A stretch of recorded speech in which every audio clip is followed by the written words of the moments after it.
আজকে আমাদের জাতীয় নির্বাচনের প্রচারণার আমরা শেষ দিনে চলে এসেছি।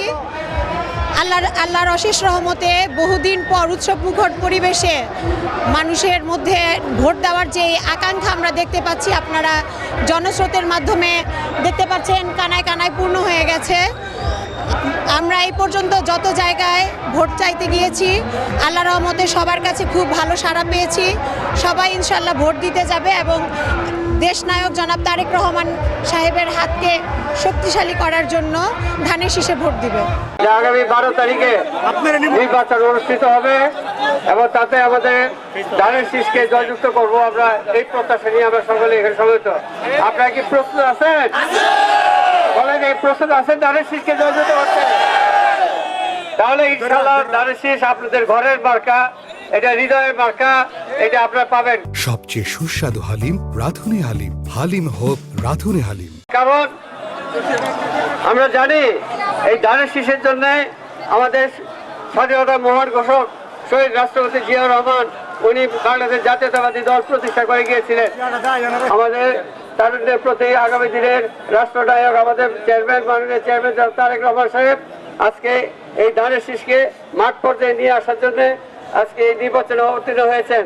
এই নির্বাচনটি শুধুমাত্র আমাদের নির্বাচন নয়, এই নির্বাচনটা ইতিহাস সৃষ্টিকারী একটি অধ্যায়। এই নির্বাচনের মাধ্যমে আমাদের জান মাল, নাগরিক অধিকার, স্বাধীনতা, দেশের অস্তিত্ব সবকিছু নির্ভর করতেছে। আপনারা কি একমত আছেন আমার সাথে? তাহলে আমি একটি অনুরোধ করবো আপনাদের কাছে, আপনারা কি 12 তারিখে ভোটের কেন্দ্রে উপস্থিত ভোট প্রদান করবেন? ভোট কেন্দ্রে কি আমাদের যারা মা বোন বৃদ্ধ আছে ওনাদেরকে কি নিয়ে যাবেন? আমাদের আত্মীয় স্বজন যারা আছে ঘরে, তাদেরকে নিয়ে যাওয়ার জন্য দায়িত্ব কে দিবে? আপনি সবাই দিচ্ছেন তো?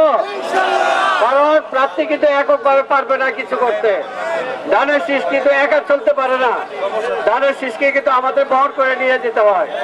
অতএব এই ধানের শীষকে আপনি মনে রাখতে হবে, অতীতে অনেকবার এটাকে অধিকারকে হত্যা করা হয়েছিল। আগামী দিনেও কিন্তু এই ধানের শীষ নিয়ে সিটি মেলে খেলা হবে। অনেকে ধানের শীষকে পরাজিত করার জন্য আত্মভাবে ষড়যন্ত্রে লিপ্ত থাকবে, তাদেরকে আমাদের পাহারা দিতে হবে।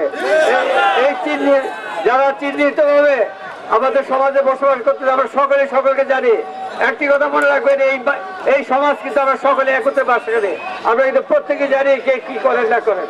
অতএব সকলকে আমি অনুরোধ করবো যে আসেন, যে ঘরে থাকেন, আমাকে ভালো না বাসলো ধানের শীষকে ভালোবাসেন, ধানের শীষকে ভালো না বাসলে আমাকে ভালোবাসেন, আমাকে ধানের শীষকে ভালোবাসা না বাসলে জিয়াউর রহমানের সৈনিক হিসেবে আদর্শ বিশ্বাস জিয়াউর রহমানকে পারেন।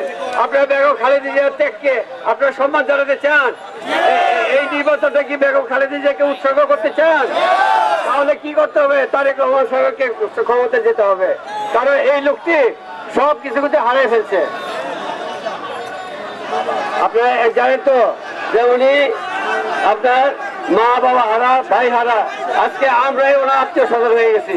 বিএনপি সমস্ত দেশবাসী আজকে জিয়া পরিবারের সদস্য, এটা আপনারা সকলে অন্তর থেকে বিশ্বাস করেন তো? তাহলে জিয়া পরিবার অক্ষুণ্ণ থাকবে ইনশাল্লাহ, ধানের শীষ অক্ষুণ্ণ থাকবে ইনশাল্লাহ। আগামী 12 তারিখে ফেব্রুয়ারি জয়যুক্ত হয়ে বাংলাদেশের স্বাধীনতা রক্ষায় এই বিএনপি সরকারি ক্ষমতায় আসবে ইনশাল্লাহ। এই আপনাদের সকলের প্রতি আমার দোয়া রইল। আমি আপনাদের কাছে দোয়া প্রার্থী, আমাকে আপনারা একটা উপলক্ষ মানবেন। আমাকে যদি আমার মনে হয় যে দুষ্কৃতির মানুষ, আমার যদি কোনো রকমের কোনো আমার বিচ্ছেদ ঘটে থাকে আমার কাছে, আজকে 12 তারিখের দিনে আমাকে মাফ করে দেবেন ইনশাল্লাহ। এবং ধানের শীষকে আমার বিনিময়ে নয়, আপনাদের বিনিময়ে এটাকে সম্মানিত করবে আপনারা। এই মৌলিক আপনারা। ধন্যবাদ আপনাদের সকলকে।